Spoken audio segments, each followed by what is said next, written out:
Hey, this is Haplin, and in this video, we're going to walk through developing your first sales script. Now, this is actually much less about a literal script and more about understanding the process of having a productive sales conversation that benefits both parties. So don't try to memorize the specific words, that's usually counterproductive to the goal. Rather, your aim should be to just get a feel for the general point of it and what we're trying to really accomplish with each section of the conversation. And if you're brand new to sales, don't worry about it. This is going to be really simple. Let's dive in.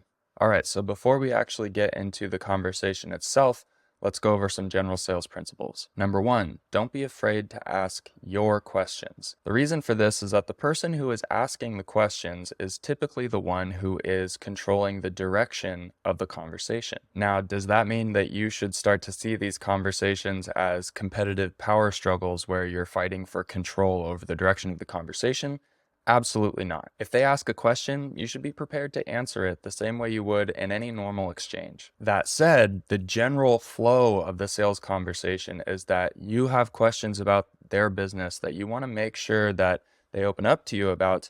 It's going to build momentum, and it's also going to give you the information that you need in order to present the offer in a way that actually speaks to them, that's relevant to their specific situation, which is kind of the best way to position it so that you hopefully get a yes. So if you notice, the trend of a given conversation is that the prospect is asking all these questions that are making you feel like you're just trying to keep up, or you don't really know where the conversation is going, or you don't even know the answers to all of these questions, etc.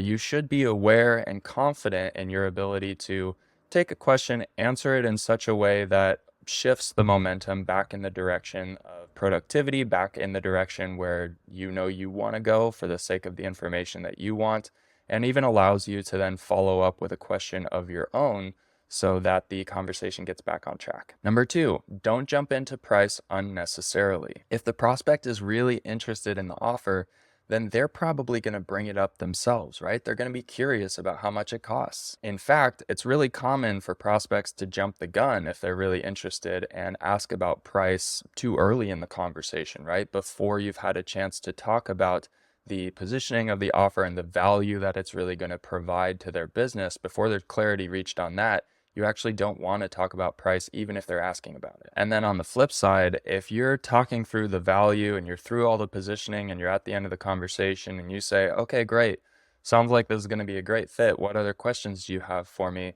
And they aren't even curious about price.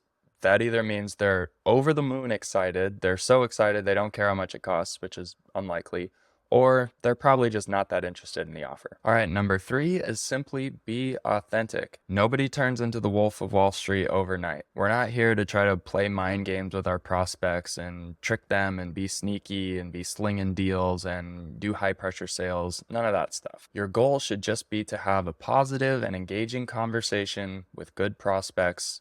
Try to learn something new from each conversation. Present the offer in a clear and simple fashion that is positioned in such a way that speaks to the specific situation of your prospect so they really understand the value to their specific situation, and then let go of the outcome. And certainly, we don't want to allow ourselves to be discouraged by rejection.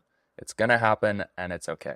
That said, it's not actually rejection if you never ask. So we do want to try to get clarity on decisions whenever possible. So make sure that when you can, you extend a strong, not pressuring, but confident invitation for your prospect to make a decision or talk to you about what they're thinking about that decision. And once you do, don't be afraid if there's silence. It's pretty common for once you extend that invitation for them to actually in real time think about it for a second. And you want to demonstrate comfort with that silence. Be able to sit in it. You want them to take all the time they need without any pressure to be able to think about it so that they can make a confident decision. Sometimes that just entails a little bit of awkward silence, and you want to lean into that. That's a good sign on a sales call. If you ask a question and they sit there and they're actually thinking about it, that's a really engaged prospect and a positive conversation most of the time. Then when they do respond, if it's a no, we're not going to try to fight them. We're not going to try to confront them or change their mind about it. We are just going to try to get clarity on the reasons why and hopefully gather some feedback. Again, think of it as you're just trying to learn something from this prospect that you'll be able to take into your next conversation. All right, number 5 is abundance mindset. Now, there's not a lot of mindset stuff in this training, but we do just want to come into this assuming that the right person who's going to be a good fit for this, who understands the value and stands to benefit from it, and who can easily afford the price, we believe that person is out there. That said, assuming that we do believe that the ideal partner is out there, then the point of any given sales call is for both of us to just discover if the person we're talking to is that ideal partner or not. And if they're not, that's okay. We'd rather have them make their own self-confident decision that they see themselves as being responsible to make based on the value of the offer.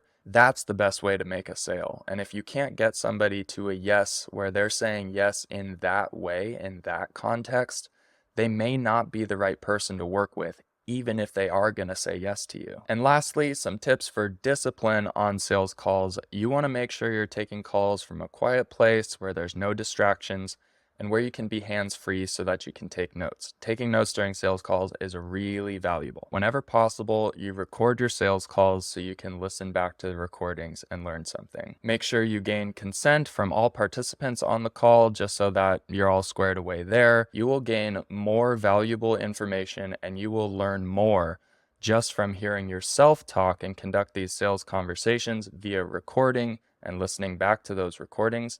You'll learn more from that than you would from the most expensive sales training in the world. Videos like this, any book you can read, I don't care. So if you want to get better, record your calls and listen back to them.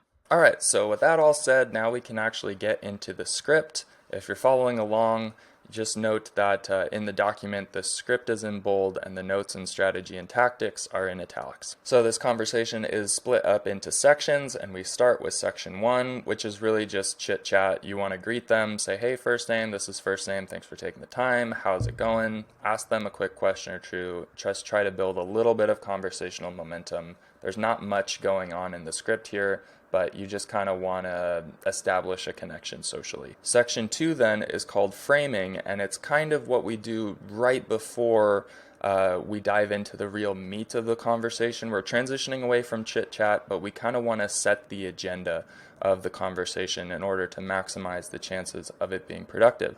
So we say, all right, Bob, well, we can dive into talking about this widget here.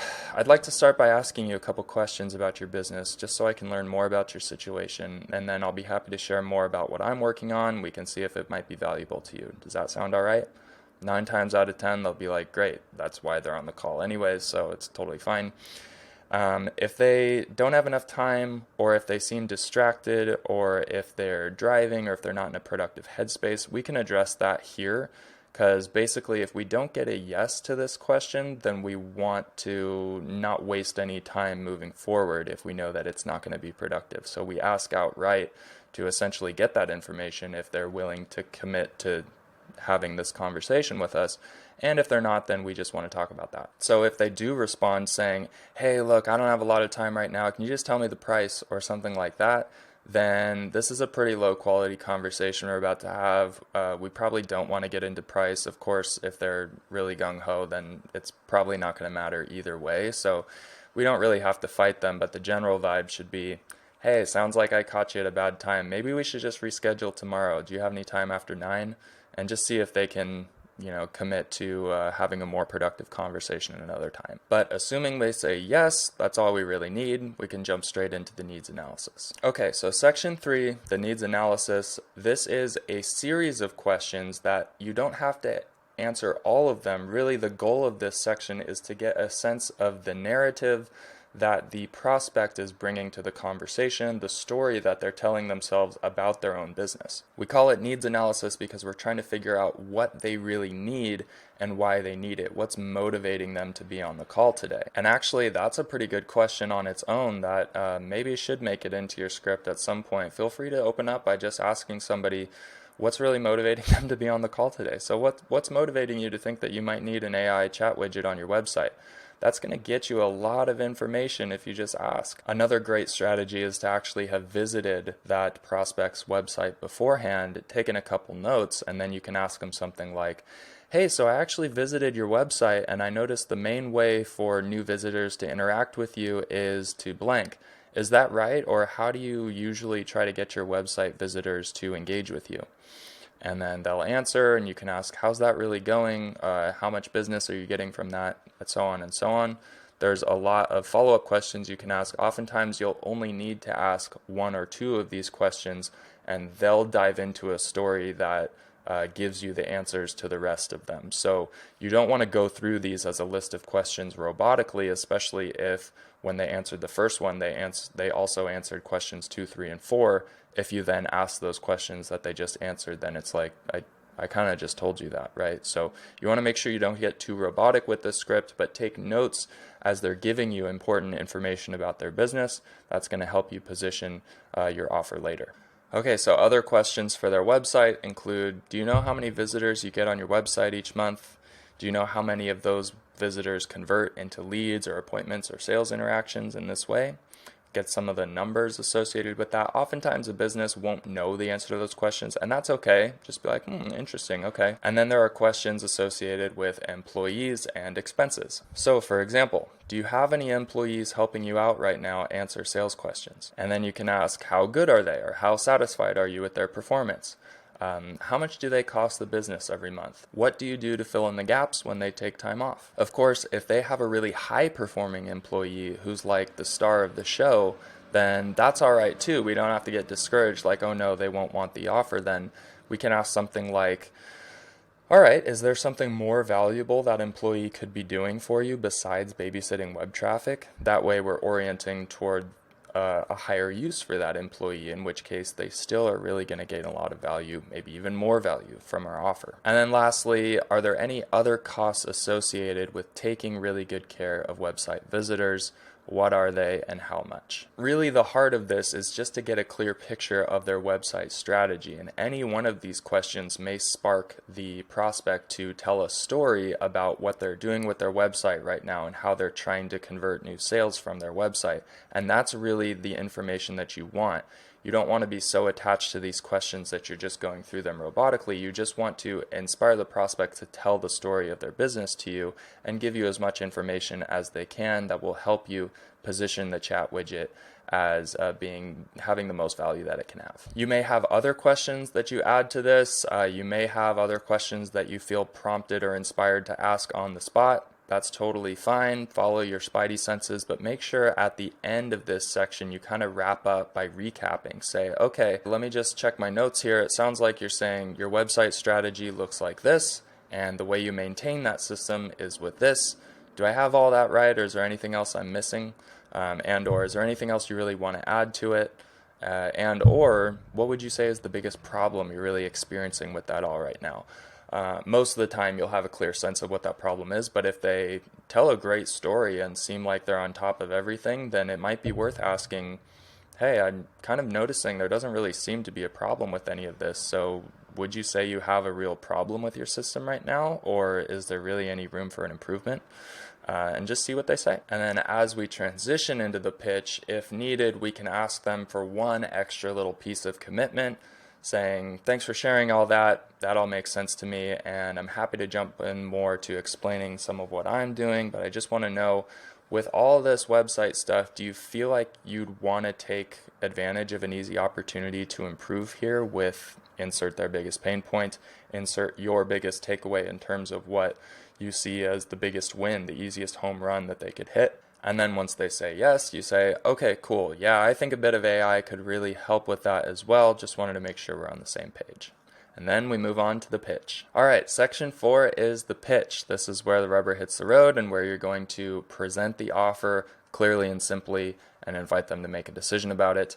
And it starts with kind of just painting the picture of AI. So we say, all right, so let me tell you a little bit about what we're doing. We're in an environment right now where we see businesses using AI the right way get up to 50% more leads, and they've reduced the cost of those leads by as much as 60%. This is all from a Forbes article, by the way. I can send you the link if you're curious. And then you can include the other stats and other sources, etc. The real cream of the crop for this section is that you should plan on adding in your own case studies. So make sure when you do get a client and you do have a roster of clients that you have good numbers to show about them.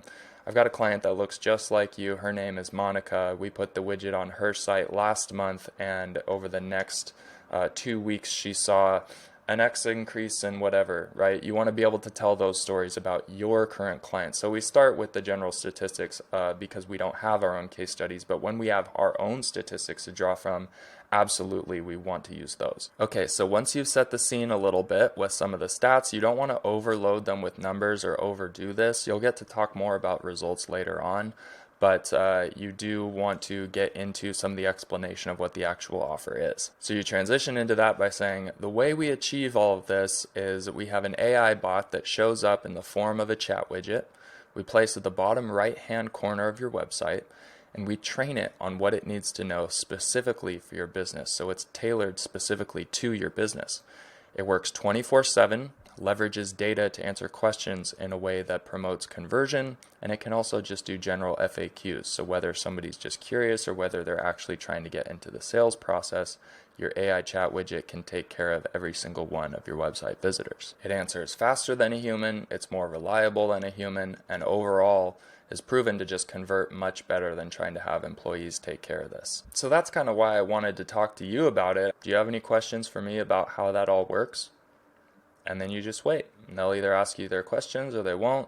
Sometimes they'll ask right about price right away. And again, in this case, you want to not just dive straight into price, but you want to say something like, yeah, happy to share that with you. Just curious, do you have any other questions first before we get into the price about how it works or what kind of value it would really provide for your business? Or do you think that it would be valuable in your business? Ask a question of your own, right?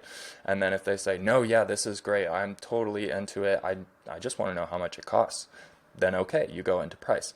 But if they say, yeah, I do kind of wonder about this or that, how big is it, or whatever, if they have other questions, you want to make sure you address those first before you get into price. That way you're not blindsided with objections that you weren't anticipating. Of course, if you don't know the answer to a question that they're asking, it's usually best to just own it. Don't try to fake it, don't panic, just say, that's a great question, I actually don't know the answer, but I'll talk to my developers and I'll make sure that I find that out for you, or something like that, right? And then you can go ask support, or you can do whatever you want later on. But yeah, you just own it. Say, I actually don't know, but I'll make sure I run down that answer for you and I'll text you after the call.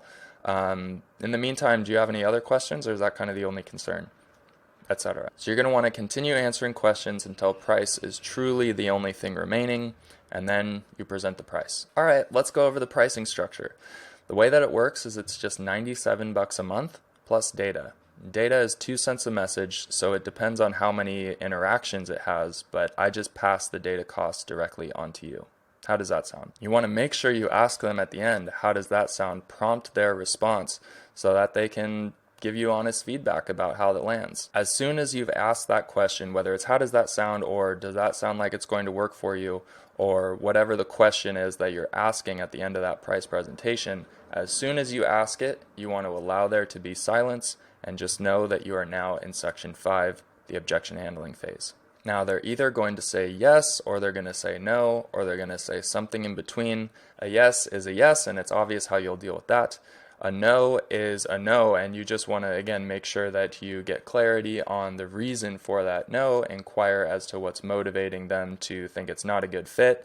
You're accepting of their reasoning, but you just want to learn something, get more information about it. Anything in between, that's a maybe, or they're expressing some concern, that's what we typically call an objection, and it's something that you want to address in such a way that helps give them clarity and aids them in making a more confident decision, whether it's yes or no. Now, responding to objections and objection handling is a whole art form in and of itself, so we're not going to go super in depth here. But a good way for a beginner to start to get into objection handling and thinking critically about objection handling is to just make a copy of this script and keep a living document on hand and take notes about how people respond to price. What kind of concerns do they raise?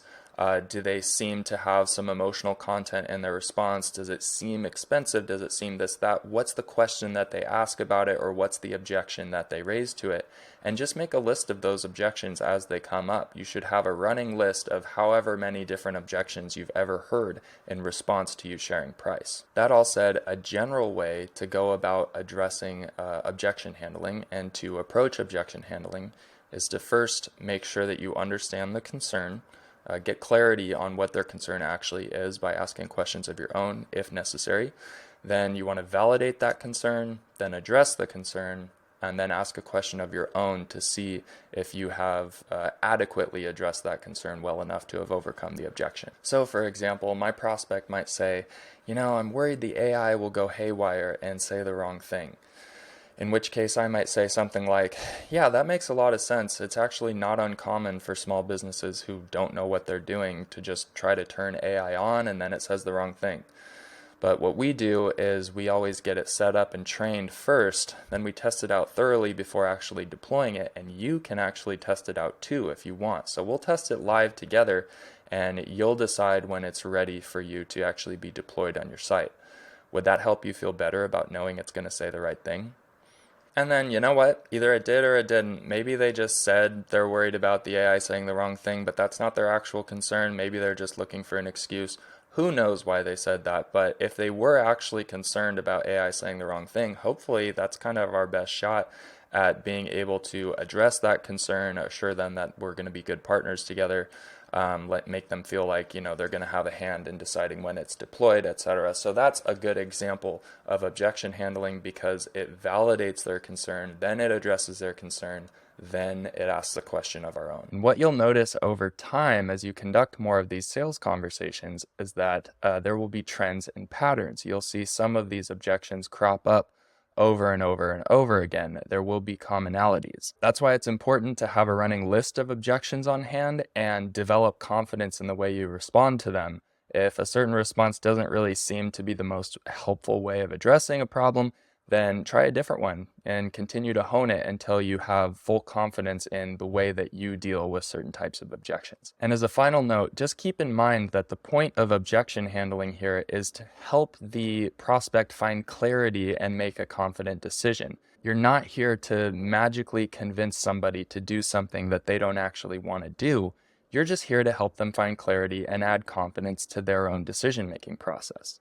If they're a no, they're a no. That's fine. Try to learn something helpful from them that you can take with you into your next conversation. All right, that does it for the sales script. As we wrap up, just keep in mind, at the end of the day, the one having these conversations is you. It's not me, it's not anyone else, it's just you. So you need to take ultimate and final responsibility over your own words and the way you relate to people. Hopefully this script helps point you in the right direction and helps you get started. But just know that there's nothing that's going to actually replace the real magic, which is your individuality and your personality that you bring into the sales process. So with all that said, if you're ready to flex your social skills and start making some sales, you've got what you need. Go ahead and move on to the next video.